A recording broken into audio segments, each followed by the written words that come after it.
Hey YouTube friends, so this is going to be more of a unscripted kind of video because my goal this year is to create more content, and I feel like this kind of style of videos where I'm just yapping about anything and everything will be part of that strategy. And one of the things that I want to start doing also is to start doing more talking head videos, which I kind of started last year, and to be able to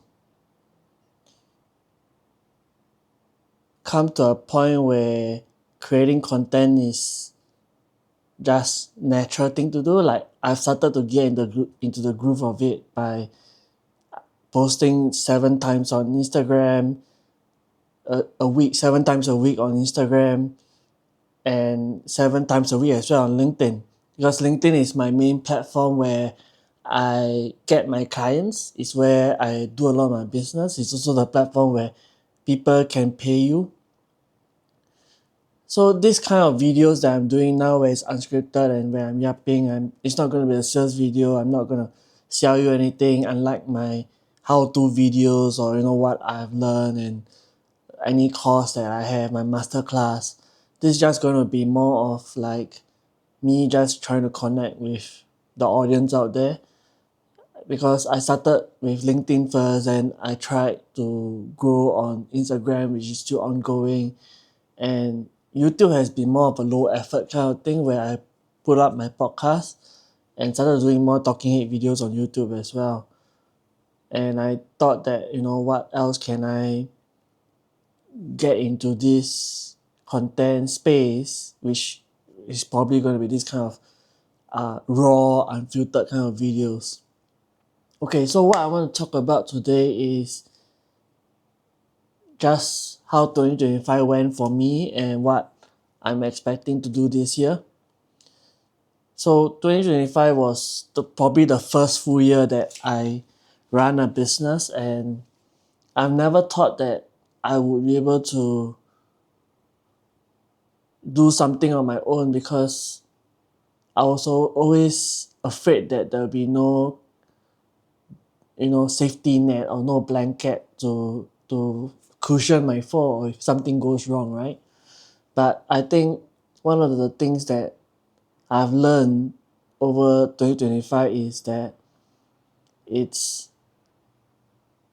like personal development on steroids for business, because I had to put myself out there. I had to face all my fears, all my uncertainty, and get people saying mean stuff to me because I'm queer, I'm gender fluid. But all that doesn't matter to me, because at the end of the day I always say that having been to Singapore Boys Home, having been arrested twice by the time I was 16, being authentic is a no-brainer for me, and I would rather be authentic than to be in prison or have a criminal record. So I think once I come to terms with that, being the face of my business, putting myself on social media, sharing my story, that has become almost cathartic for me.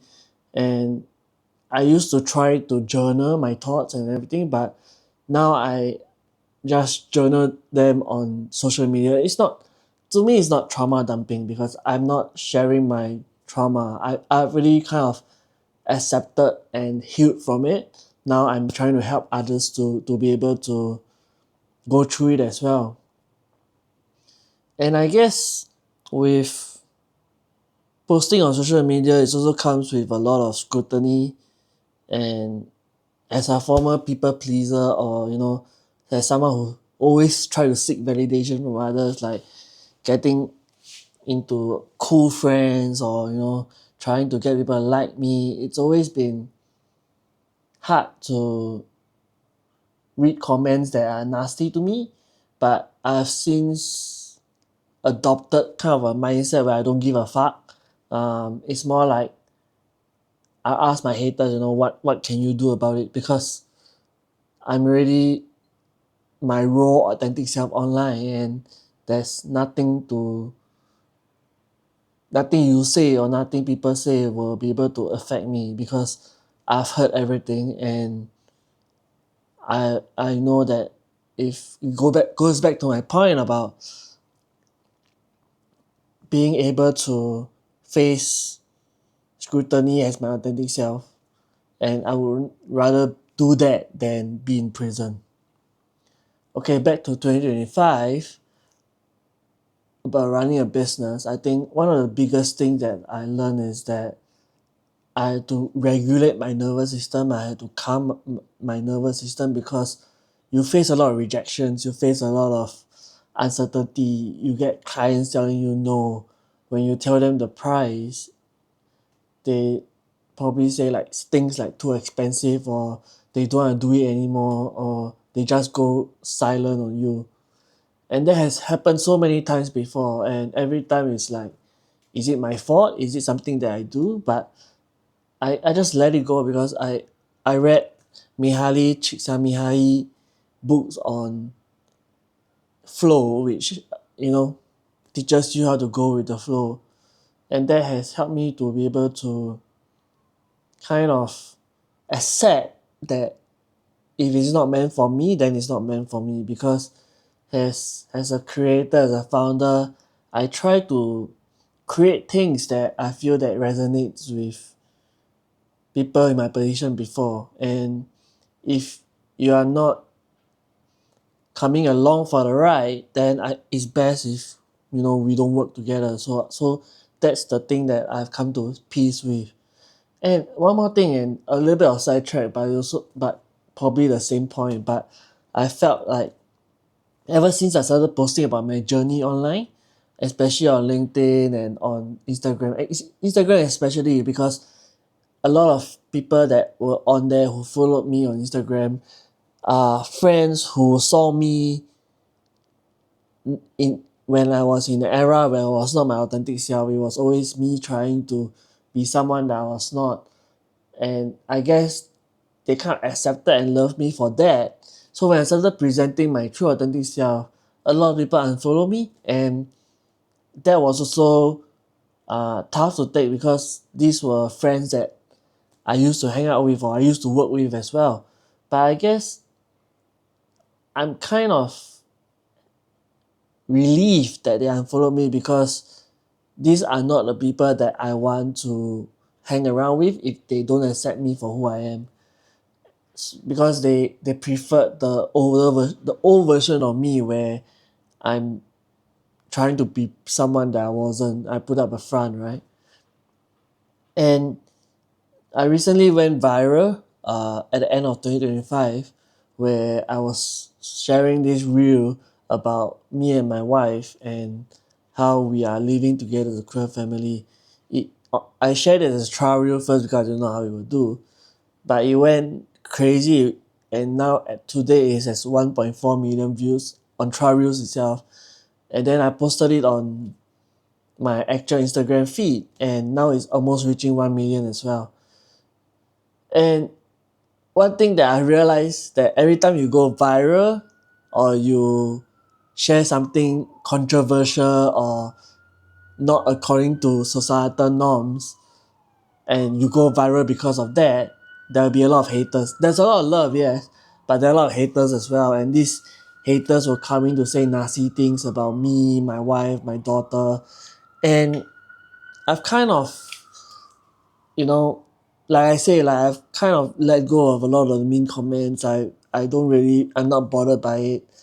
And one thing that I reply, because to me it's engagement. Like, all engagement is engagement, whether negative or bad for me.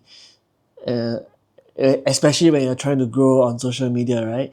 So one thing that I started doing was to reply every single one of them is, what can you do about it? Because if you are commenting, you are probably trying to change something, or you have been triggered enough to comment on how I live my life. So, what can you do about it? There's nothing you can do. I mean, you want to send death threats? I can call the police and call the authorities. So I guess it's more like, I don't really care about going viral, because likes, followers, or virality doesn't pay the bills. That's much as I've known since I started posting and building in public on social media. So I guess I'm not really bothered about going viral or getting how many views or certain like. And another side track is one thing that I've started seeing a lot on Instagram. You can't really hide your likes on LinkedIn, which which I like because it kind of makes you honest and accountable, and the algorithm has gone to shit on LinkedIn. Uh, so but on Instagram, you can hide your likes, and I've seen a lot of creators or personal branding coach or you know business coaches. Did I say business coaches really? Maybe. Yeah. But business coaches, personal branding coaches, and some big creators as well hide their likes. And I don't really see the point of that because if they are the ones that are also espousing the values of likes don't pay the bills, then why are you hiding your likes? Which doesn't make sense to me. And I see them asking their clients to do the same thing, and I feel that that just sends a bad message. But that's just my thought and my feeling. But anyway, where was I going with this? Yeah, I guess having to truly put up with nasty comments or people who don't support you is part and parcel of the process. It's how you grow, it's how you probably learn because not everybody is going to support you. Not everyone is going to cheer for you. And it's your own chosen family or your group of friends that will be able to support you no matter what. And I think this year for me, that's one of the most important things. Like I've started to train my algorithm on Instagram, and I just recently, literally yesterday, my Instagram just updated so I can choose my algorithm. But before that, I've been training my algorithm manually, where I go to the go to my favorite creators like Danko, like Alex Hormozy, and a lot of Instagram social media coaches that I feel that are teaching the right stuff, and I'll go and like all their posts or I'll just go and interact with their posts, and the algorithm thinks that this is my crowd, and that's what it starts to show me with, and I'm perfectly okay with that because I don't want to see anything that I can't learn from. And that's also the reason why I've unfollowed a lot of people on Instagram, because I feel that if I'm not learning from you, if I haven't talked to you for a long time, then it's it's natural for me to unfollow you. There's nothing personal, there's nothing, awkward about it. Like if I were to see you offline, or if I were to run into you on the streets, I'll still talk to you, I still say hi to you. But on social media, it's a space for me to curate my own feed. It's a space for me to learn from others so that I I don't brain rot, right? So yeah. And I guess one of the things that I've been trying to do also is to reduce my screen time, which is hard when you build a business online, right? So one of the things that I started doing last year, or even in the late stage of 2024, was to read books. I try to read every day, 30 minutes. If I know that I can hit 30 minutes, then I'll try to read 10 pages. And this has allowed me to read up to almost 10 books. And every other month, I'm ordering books from Amazon. And I'm into more philosophical books. What I'm reading now is Fragile. No, sorry. Anti-Fragile is coming, but I'm reading Nicholas Nassim Talet's book, skin in the game. Yeah, so I read that currently. I'm reading that currently, and his anti-fragile book is on the way. So yes, so yeah, reading has helped me because I guess I grew up reading a lot of books. Like as a kid, all I did was read books. Like yeah, I would try to my parents would try to force me to play sports like football and everything. Like I love football. I enjoy playing it, but just being in a library, being in front of a book and reading it was just cathartic, I would say. I would get lost in like Annie Blyton's, Honey Boys, Nancy Drew books.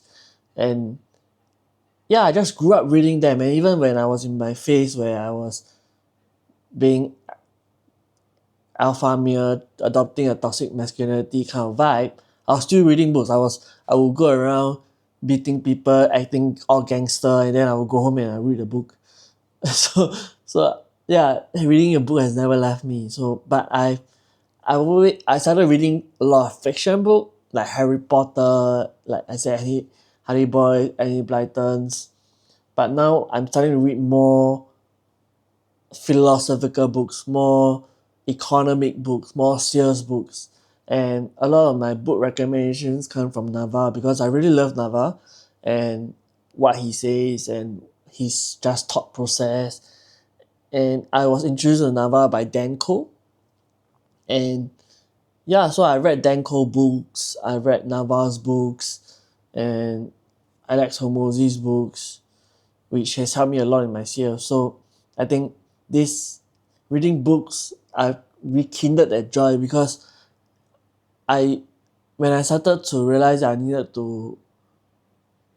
to find back the love of reading books. I started audiobooks, so I subscribed to Audible and I was listening to audiobooks, but the the feeling is different. Like when I listen to audiobooks, I would automatically forget it after whatever I was doing because I was listening to it on the go. And you know, I would have to take notes, that kind of thing. But now with hard copy books, I can dot year it and I can come back to it later. And you know, and that is a truly number one way of trying to reduce your screen time as well because some people use Kobo, some people I have an iPad as well, so I could use my iPad to read, but that defeats the purpose of trying to reduce my screen time. And I read before I go to bed as well. So every day before bed I try to read in addition to the 30 minutes or the 10 pages I read during the day. And that has been yeah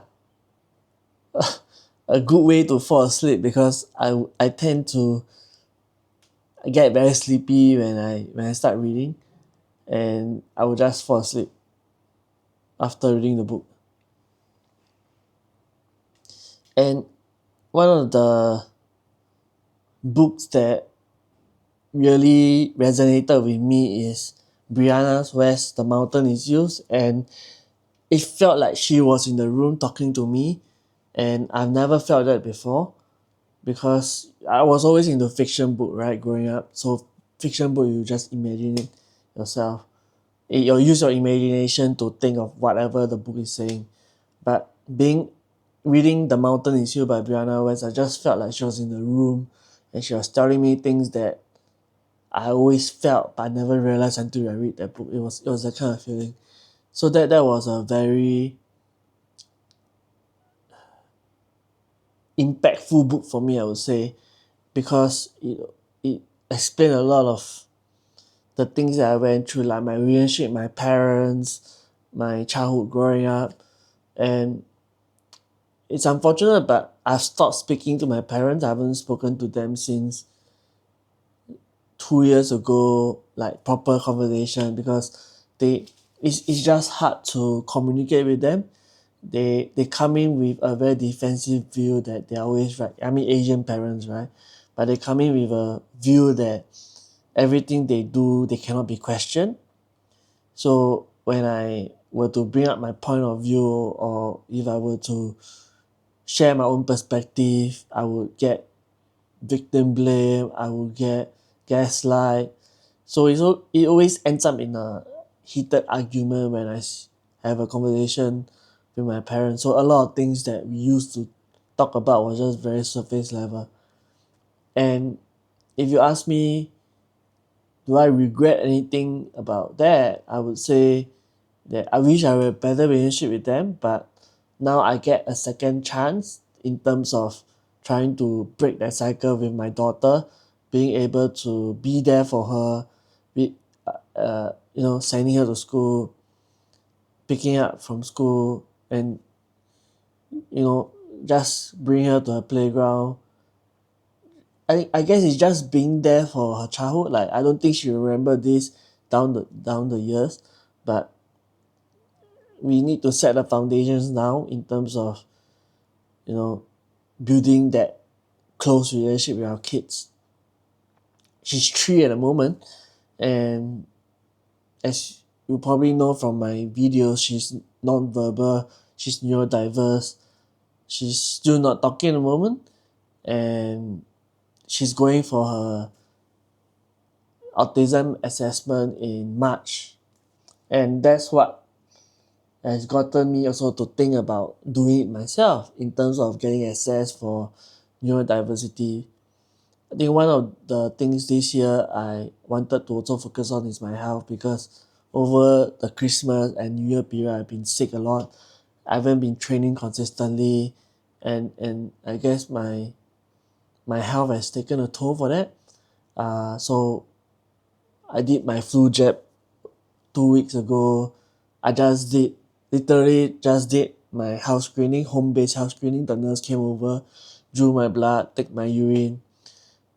And I guess I always been a big health advocate because I wear a Whoop, I track my sleep, I track my alcohol. I've been sober since teetotaler.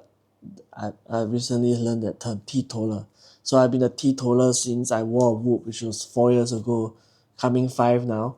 And alcohol abstaining for alcohol has helped me tremendously to be clearer in my thinking, to be you know sleep better, have the kind of understanding of what it does to my body, because I've never gotten to a stage previously where when I drink I would you know black out or wake up in a place I don't know. Most of the time it's just vomiting, but that takes a lot of toll on my body, and next day I feel terrible. But now I'm glad that the only terrible thing I feel is after a workout, or soreness after a workout. Yeah. So what else I want to talk about? And oh yeah, I would. So I talk about my health. I talk about my daughter. Talk about haters. Yeah. So I guess I don't know how well this video will do. Like this is just me yapping, but one thing that I've learned is consistency is the best tool that you will have. Being consistent, being disciplined, and if you like this kind of videos with me just yapping, or be me just sharing my unfiltered thoughts, yeah, let me know. Comment below, or just shoot me a DM. Follow me on Instagram. Follow me on LinkedIn, and yeah, I guess one of the things that I want to do more also this year is create more UGC content. Uh, for brands and for things that I truly care about. So one of the things that I recently did for Singapore Fringe Festival was to have this kind of UGC partnership where I promote some of their shows, which is very inclusive LGBTQ queer friendly shows, and they give me tickets to go and watch this kind of shows.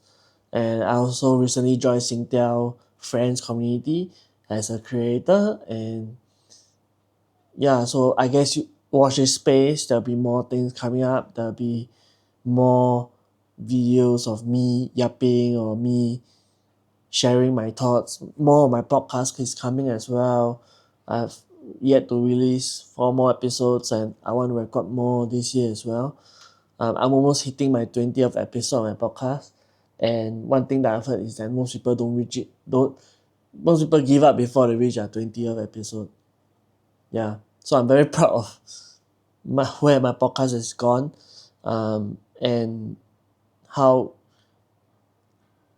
I don't speak to every guest out there. Like, you know, I get a lot of pictures, I get a lot of suggestions on who I should speak to, but I really want to speak to someone who has gone through struggles before, gone through so much personal development that they are now able to speak about it.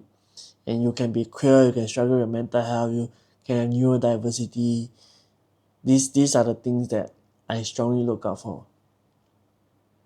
Yeah, so if you, I hope you, I don't know if you learned anything from this video, but this is just me, unfiltered, yapping to the camera. Because oh yeah, another thing is I bought this DJI camera last year, and I've been using it, but I'm hoping to use it more to record you know, yapping sessions like this, and also create more content around videos. Yeah, that's it. Stay safe and see you in the next video.